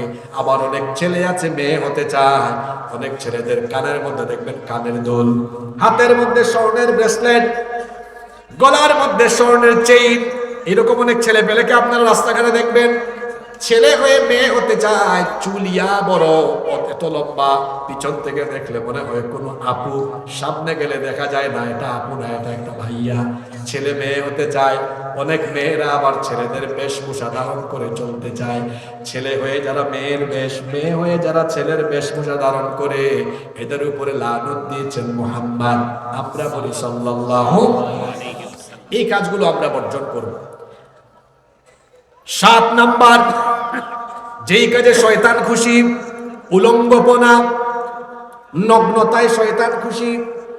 শয়তানের একটা কাজ হলো মানুষকে উলঙ্গ বানায়া দেওয়া। এই কাজটা করছে কোথায় জানেন? একদম জান্নাতের ভিতরে করছে সে। এই ঘটনাটা কোরআন শরীফে এসেছে। কোরআনে কারীমের 7 নম্বর সূরাতুল আরাফের 26 নম্বর আয়াত থেকে আল্লাহ বলছেন, ইয়া বানি আদম লা ইয়াফতিনান্নাকুমুশ শাইতানু কামা আখরাজা আবাওয়াইকুম মিনাল জান্নাহ। হে বনি আদম, শয়তান তোমাদের পিতা মাতা অর্থাৎ আদম এবং হাওয়াকে যেভাবে ফিতনায় ফেলেছিল, সেভাবে যেন তোমাদেরকে ফিতনায় ফেলতে না পারে। তোমাদের বাবা এবং মা আদম এবং হাওয়াকে ইবলিস ধোঁকা দিয়ে নিষিদ্ধ গাছের কাছে নিয়ে গিয়েছিল, নিষিদ্ধ গাছের ফল ভক্ষণ করিয়েছিল, যার কারণে তাদের শরীর থেকে জান্নাতি পোশাক খুলে গিয়েছিল। অতঃপর জান্নাতের পবিত্র গাছের পাতা দিয়ে তারা তাদের লজ্জাস্থানকে ঢেকে রেখেছিলেন। তার মানে মানুষের শরীর থেকে পোশাক খুলে দিয়ে যৌনতায়, উলঙ্গপনায়, নগ্নতায় মানুষকে অভ্যস্ত করে তোলে, এটা ইবলিসের কাজ। এইটা সে আমাদের বাপ মা থেকে অ্যাপ্লাই করে এসেছে, ওখানেই সে কর্মসূচি বাস্তবায়নের অপচেষ্টা চালিয়েছে। তার এই অপচেষ্টা এখনো থেমে নাই। তাকিয়ে দেখেন আপনার সমাজের দিকে, এখন নগ্নতা, উলঙ্গপনা কম না বেশি? অনেক বেশি। এখন দেখবেন অনেক ছেলেরা হাফ প্যান্ট পরে রাস্তায় ঘুরে। যে সকল তরুণ ছাত্র যুবক ভাইয়েরা হাফ প্যান্ট পরে রাস্তায় ঘুরেন, ভাইদেরকে বলছি খবরদার, হাফ প্যান্ট পরে রাস্তায় ঘুরবেন না। কারণ আপনার সতর্ক হলো হাঁটুর নিচ পর্যন্ত। এই জন্য এইভাবে হাফ প্যান্ট পরে রাস্তায় হাঁটবেন না। অনেক মেয়েরা আছে উলঙ্গপনায় মশগুল হয়ে গিয়েছে। আমার বোনদেরকে বলবো, বেপর্দা হয়ে কখনো ঘর থেকে বের হবেন না। পর্দার বিধানটা হুজুরদের নয়, পর্দার বিধান কার? আল্লাহ। এই জন্য ঘরের ভিতরে নিজের স্ত্রীদেরকে, নিজের ঘরের মা বোনদেরকে পর্দা করাবেন। বেপর্দায় তাদেরকে নিমজ্জিত করবেন না, অবশ্যই পর্দা করাবেন। কারণ উলঙ্গপনা, নগ্নতা, বেহায়াপনায় শয়তান খুশি। উলঙ্গপনা, নগ্নতার কর্মসূচি হলো শয়তানের কর্মসূচি। জুড়ে বলেন, কার কর্মসূচি? অনেক ভাইয়েরা আছেন তাদের বউকে পর্দা করান না। আমি তাদেরকে ভদ্র ভাষায় বলি, আচ্ছা আপনার বউকে বেপর্দা নিয়ে বের হলেন, আপনার বউয়ের নাক কেমন, ঠোঁট কেমন, গাল কেমন, আপনার বউয়ের সৌন্দর্য যদি আরেকজন দেখেই ফেলে, আরেকজন সব যদি দেখেই ফেলে, আর আপনার যদি খারাপ না লাগে, আমি মনে করব ভাই আপনার ভিতরে পুরুষত্ব নাই, ব্যক্তিত্ব নাই। আপনি এক রুচিহীন, ব্যক্তিত্বহীন পুরুষ। আপনি পুরুষ নামের কলঙ্ক। কেমন রুচি আপনার জিনিস আপনার দেখে আরেকজন। আপনার বউ আপনি দেখেন, রাস্তাঘাটে এভাবে ছেড়ে দিয়েন না। আপনার বউকে পর্দায় রাখেন, আপনার বউকে আপনি দেখেন। উলঙ্গপনা, নগ্নতায় ধাবিত হবেন না। উলঙ্গপনা, নগ্নতা এটা কার কাজ? শয়তানের কাজ। কয়টা বললাম? 7টা। 8 নম্বর হলো মাদক এবং জুয়ায় আসক্ত করতে পারা, এটাও শয়তানের কাজ। এটা আমার কথা নয়, আল্লাহ সূরা মাঈদার 90 নম্বর আয়াতে বলছেন, ইন্নামাল খামরু ওয়াল মাইসিরু ওয়াল আনসাবু ওয়াল আজলামু রিজসুম মিন আমালিশ শাইতান। নিশ্চয়ই মাদক, জুয়া, ভাগ্য নির্ণায়ক তীর, ভাস্কর্য প্রতিমা, এগুলো হলো শয়তানি কাজ। মাদক আর জুয়ার মাধ্যমে শয়তান আপনাকে বিপথে নিয়ে যেতে চায়। যুবক ভাইদেরকে বলছি, মাদকাসক্ত হওয়া যাবে না। মাদকের সাথে কোনো সম্পর্ক রাখা যাবে না। মাদক আমাদের সমাজের মধ্যে বিশৃঙ্খলা সৃষ্টি করে। মাদকাসক্ত বেশিরভাগ লোকেরাই দেখবেন চোর হয়, কারণ মাদকের টাকা যখন থাকে না রাস্তাঘাটে চুরি করে। মাদকাসক্ত লোকেরা বউ পিটায় যখন পকেটে টাকা থাকে না, বউকে বলে তোর বাপের বাড়ি থেকে পয়সা। দেখবেন এই জন্য বেশিরভাগ মাদকাসক্ত লোকেরা হয় স্ত্রী নির্যাতনকারী। আছে না? আবার জুয়া আমাদের সমাজে বেড়ে গিয়েছে। এই ওয়াজ চাচারা বুঝবেন না, এটা ছাত্ররা বুঝবে, যুবকরা বুঝবে। বলেন তো বর্তমানে অনলাইন জুয়া আমাদের দেশে কম না বেশি? এখন অনলাইন জুয়া বেড়েছে। অনলাইনে জুয়া খেলে ছেলেরা, অনলাইনে জুয়া খেলে। বিভিন্ন রকম জুয়া বের হয়েছে, অনলাইনে এই জুয়াগুলো তারা খেলে। এই যে অনলাইন জুয়ায় আসক্ত করলো, এই জুয়াটা শয়তানি কাজ। এটা আমি বলি নাই, বলেছেন কে?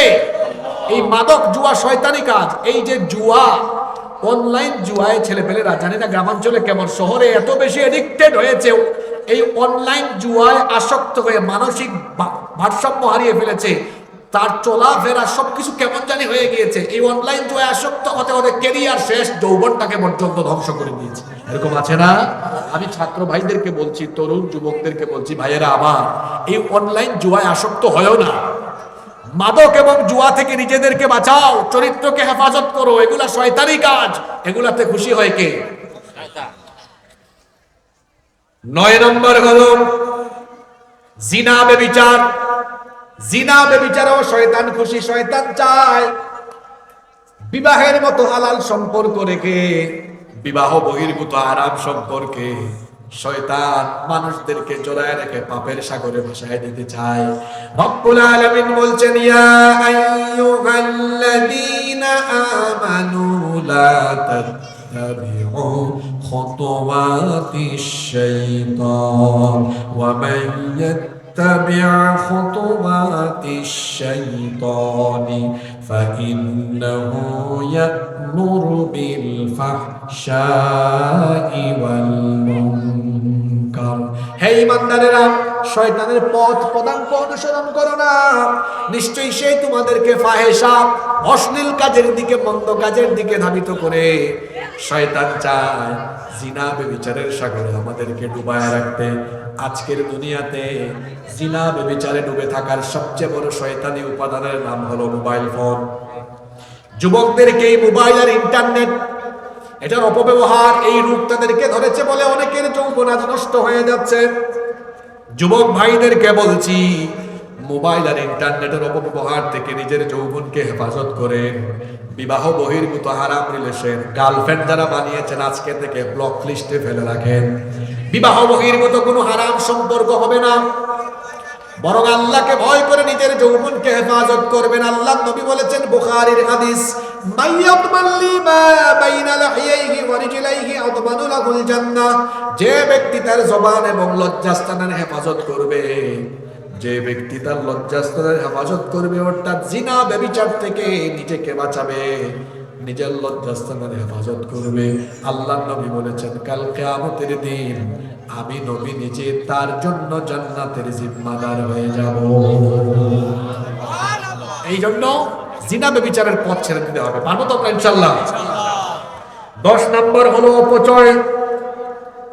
অপচয় অপব্যয় করাতে পারলেও শয়তান খুশি। কোরআনে কারিমে বলা হয়েছে ওয়ালা তুবাদদিরি তাবদীরা ইন্নাল মুবাদদিরিনা কানু ইখওয়ানাশ শায়াতিন।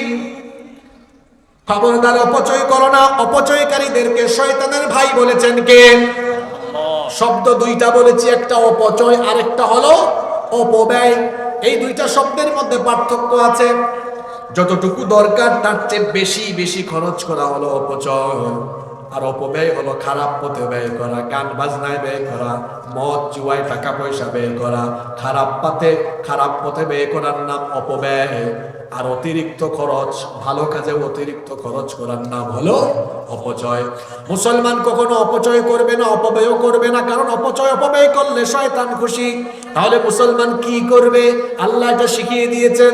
কোরআনে কারীমের 25 নম্বর সূরা সূরাতুল ফুরকানের 67 নম্বর আয়াতে আল্লাহ বললেন মুমিন হবে এমন, ওয়াল্লাযীনা ইযা আনফাকু লাম ইউসরিফু ওয়া লাম ইয়াকতুরু ওয়া কানা বাইনা যালিকা কাওয়ামা। মুমিন হবে এমন, সে কৃপণ হবে না, আবার অপচয় অপব্যয়কারীও হবে না। তাহলে কি হবে? ওয়া কানা বাইনা যালিকা কাওয়ামা, এই দুইয়ের মাঝখানে থাকবে, অর্থাৎ প্রয়োজন মতো খরচ করবে আর বাকি যেটুকু থাকবে আল্লাহর পথে দান করে দিবে। মুমিন হবে এমন, আর নিজের জন্য খরচ করবে আর বাকি যা থাকবে দান করে দিবে কার পথে? এতে খুশি হয়ে যাবেন কে? 11 নম্বর হলো আপনাকে আমল বিধ্বংসী পাপের মধ্যে লিপ্ত করাতে পারলে শয়তান খুশি। কথাটা কি বলেছি? আমল বিধ্বংসী। আজকের পয়েন্টগুলো আসলে এমন বলে গেছি, যারা শুরু থেকে শুনছেন এই এক ওয়াজের ভিতরে সব আছে। 11 নম্বর হচ্ছে আমল বিধ্বংসী পাপে শয়তান আপনারে জড়াতে পারলে শয়তান খুশি।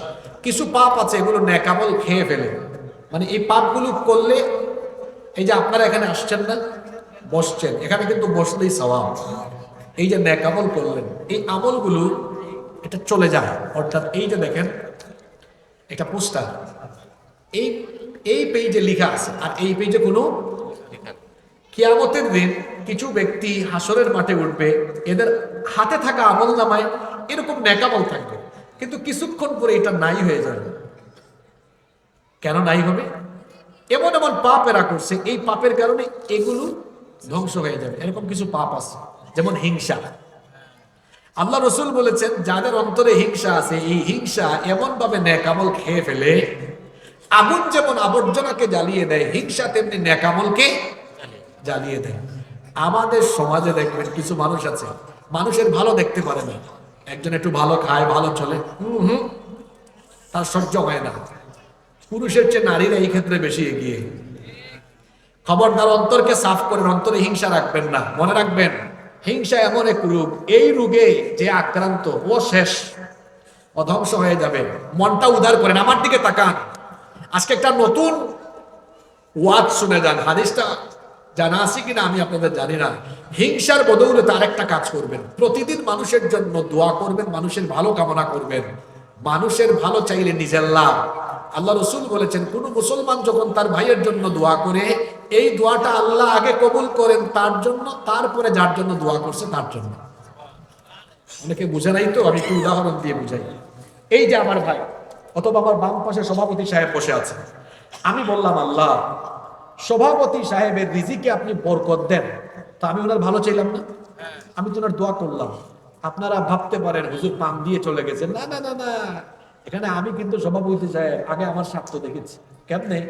হাদিসে এসেছে আমি যখন আপনার জন্য দোয়া করব, ফেরেশতা তখন এই দোয়াটা আমার জন্য করবে। আমি বললাম আল্লাহ সভাপতি সাহেবকে রিজিক বাড়ায় দেন। আল্লাহ বলবেন আল্লাহ সভাপতি সাহেবকে রিজিক বাড়ায় দিয়েন পরে হাসিবুর রহমান দোয়া করেছে তার রিজিক বাড়ায় দিয়েন আগে। সুবহানাল্লাহ কইতে পারলেন না? ওই যে হিংসার জং আপনাদের এখনো যায় না তো, এটা যায় না, এটা বুঝবেন কেমনে? এই কথাটা আবার শুনেন, প্রতিদিন মানুষের ভালো চাইবেন, এতে আপনার লাভ। দেখছেন আপনার এলাকায় এক ব্যক্তি উন্নতি করেছে, পাইলে বলবেন ভাই আল্লাহ আপনাকে আরো বরকত দিক। ফেরেশতা বলবে আল্লাহ এই লোকটার অন্তর তো ভালো, ওই লোকরে বরকত দিয়েন পরে হে দোয়া করেছে তার অন্তর সাফ, তারে বরকত দিয়ে আগে। সুবহানাল্লাহ। এখন বুঝছেন কিনা? দিল সাফ করেন। হিংসা এটা এরকম ছুঁড়ে ফেলে দেন, এটা অন্তরে রাখবেন না, এটা মারাত্মক রূপ।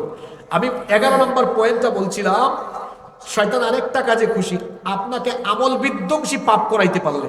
এর মধ্যে একটা হলো হিংসা, আরো আছে কিছু পাপ। হিংসা আমল খেয়ে ফেলে, তারপরে এক পয়েন্টে সব ঢুকাই দিই, সেটা হলো বান্দার হক নষ্ট করলে শেষ সব আমল। একটা হাদিস বললেই আপনি বুঝবেন, আমার দিকে তাকান। আজকের পুরা ওয়াজ মনে রাখতে না পারলেও এই হাদিস নিয়ে বাড়ি যেয়ে তাইলে আপনার বসে থাকাটা সফল হবে। আল্লাহ নবী একদিন সাহাবীদেরকে বললেন আতাদরুনা মানিল মুফলিস, আচ্ছা তোমরা কি জানো আমার উম্মতের সবচেয়ে অসহায় মানুষটা কে? সাহাবীরা বললেন যার টাকা নাই পয়সা নাই সে হলো অসহায়। নবীজি বললেন না। সাহাবীরা বললেন তাহলে অসহায় কে?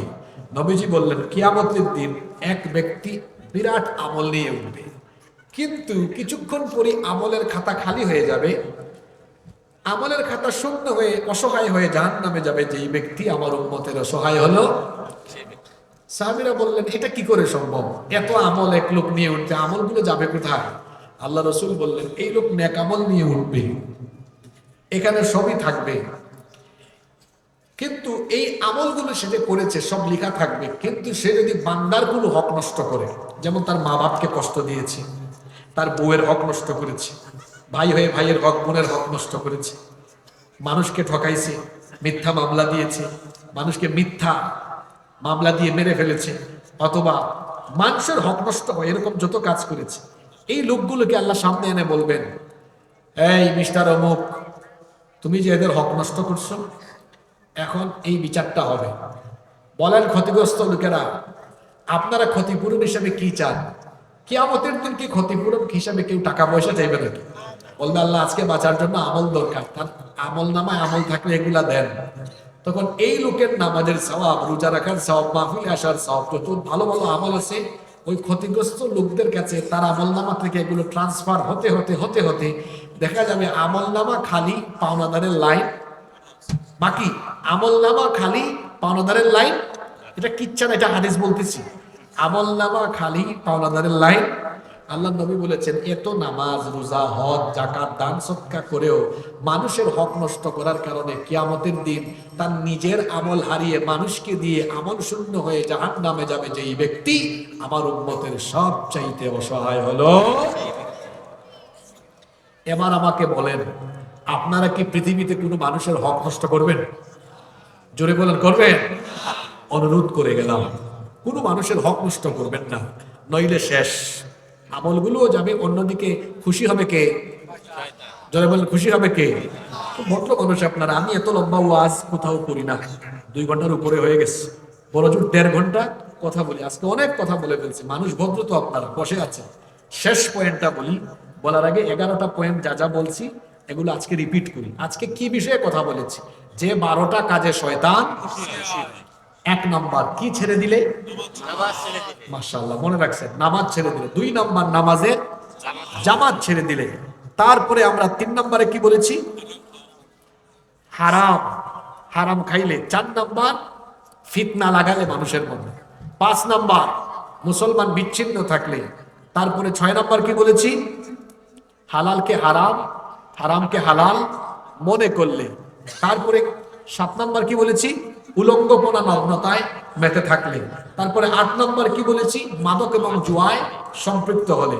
9 নম্বর বলেছি জিনা ব্যভিচারের সাগরে ডুব দিলে। 10 নম্বর বলেছি অপচয় অপব্যয় করলে। 11 নম্বর কি বলেছি, আমল বিধ্বংসী পাপে সম্পৃক্ত হলে। শেষ পয়েন্ট, আচ্ছা শেষ পয়েন্টটা বলবো, কিন্তু বলেন তো যে 11টা রূপের কথা বললাম, এই 11টা রূপ সমাজে কম বেশি আছে না নাই? জোরে বলেন আছে না নাই? এগুলা কি ভালো মানুষের কাজ না শয়তানি কাজ? শয়তান দুই জাতির ভিতরে, মিনাল জিন্নাতি। আজকে ওয়াজ হইছে মানুষ রূপী শয়তান কারা, মানুষ রূপী শয়তান কারা। এই যে কাজগুলোর কথা বললাম এগুলো করে যারা মানুষ রূপী শয়তান হলো। 12 নাম্বার, যারা আল্লাহর পথ, দ্বীনের পথ এবং কোরআনের পথ বাদ দিয়ে, কোরআনের আইন বাদ দিয়ে অন্য আইনকে উত্তম মনে করে, তারাও শয়তানের তরিকা ধরেছে, শয়তানকে খুশি করেছে। এটা আমার কথা না, আল্লাহ তাআলা কোরআনে বলছেন, কোরআনুল কারীমের 4 নম্বর সূরা সূরাতুন নিসা এর 76 নম্বর আয়াতে আল্লাহ বলেছেন, الذين آمنوا يقاتلون في سبيل الله والذين كفروا يقاتلون في سبيل الطاغوت فقاتلوا أولياء الشيطان। ঈমানদার যারা আল্লাহর পথে সংগ্রাম করে তারা, আর নাফরমান যারা তাগুতের পথে শয়তান সংগ্রাম করে তারা। আপনারা বলবেন হুজুর তাগুত আবার কি? তাগুত কি এটা আমি নিজের মতো ব্যাখ্যা দিব কেন? এই ব্যাখ্যা সরাসরি কোরআনে আছে। মুসা নবীকে আল্লাহ কিতাব দিয়ে বললেন, মুসা নবীর কাছে একটা কিতাব দিয়েছেন না আল্লাহ, এটার নাম কি? তাওরাত। এরপরে আল্লাহ বললেন, ইযহাব ইলা ফিরআউনা ইন্নাহু তাগা। নবী ও মুসা আপনি ফেরাউনের কাছে যান, কারণ সে হলো, তার পরিচয় হলো ইন্নাহু তাগা। তাগা মানে হচ্ছে সীমালঙ্ঘন করা। যে সীমালঙ্ঘন করে তাকে বলা হয় তাগী বা তাগুত। এখন ফেরাউন সীমালঙ্ঘনকারী কেন? ফেরাউন সবকিছু মানলেও ফেরাউন মুসা নবীর কাছে আসা আল্লাহর শরীয়ত, দ্বীন এবং আল্লাহর হুকুমত তার পছন্দ ছিল না। সে চেয়েছিল না গোটা মিশর জুড়ে আমার কথাই চলবে। আর মুসা নবী বলেছেন না, মিশর জুড়ে কার কথা চলবে? আল্লাহ। তাহলে ফেরাউন সে তাগী, সে তাগুত কেন? কারণ আল্লাহর দ্বীন তার কাছে ভালো লাগে না, আল্লাহর দ্বীনের হুকুম আহকামগুলো তার কাছে পছন্দ না। আমি যদি মুসলমান হয়ে আল্লাহর দ্বীনকে পছন্দ না করি, আমার ব্যক্তি জীবন থেকে নিয়ে শুরু করে জীবনের সকল জায়গায় আল্লাহর দ্বীন দিয়ে সবকিছু চলুক, এটা যদি কেউ বিশ্বাস না করে সে কখনো মুসলমান হতে পারে না। ওই যে আমি বললাম যে এটা শয়তানি কাজ, ওই দেখেন না কি বলছেন, ফাকাতিলু আউলিয়া আশ-শাইতান। আল্লাহ বলেছেন এরা শয়তানের বন্ধু, এদের বিরুদ্ধেই লড়াই করো। আল্লাহ তাগুতদেরকে কার বন্ধু বলেছেন? শয়তানের বন্ধু। তাহলে আমরা যারা এখানে আছি, আমরা যেন তাগুত না হই, শয়তানের ওলি, শয়তানের বন্ধু যেন না হই, বরং আমরা হব কেমন? আমরা হব এমন, আমরা আল্লাহর কিতাব এটা শুধু ওয়াজ মাহফিলে শুনবো না, এটা বাড়িতে পড়বো, বুঝবো। আল্লাহর কোরআন দিয়ে আমি আমার নিজের জীবন, আমার পরিবার, আমার সমাজ, আমার অর্থনীতি, আমার রাজনীতি, আমার সবকিছু আল্লাহর কোরআন দিয়ে চালাবো। তবেই আমি পূর্ণাঙ্গ খাঁটি মুসলমান হতে পারবো ইনশাআল্লাহ। আজকে আমরা টোটাল কয়টা পয়েন্টের উপর কথা বললাম? জোরে বলেন কয়টা? এই 12টা কাজে কে খুশি? শয়তান খুশি। আমরা কি এই 12টা কাজ করব না ছেড়ে দিব? বলেন নামাজ কি আমরা আজকে থেকে ছাড়বো না আদায় করব? আদায় করব। আরো যত কাজগুলোর কথা আমরা বলেছি, আমরা নেক আমল ধরবো আর সকল পাপের কাজ ছাড়বো। দীর্ঘ সময় ধরে আমরা এই যে কোরআন হাদিস থেকে কথাগুলো শুনলাম, আল্লাহ তাআলা আমাদেরকে এই কথাগুলো আমল করা, বাস্তব জীবনে এগুলো প্রয়োগ করার তৌফিক দান করেন। আমরা সবাই বলি আমিন। মাহফিলে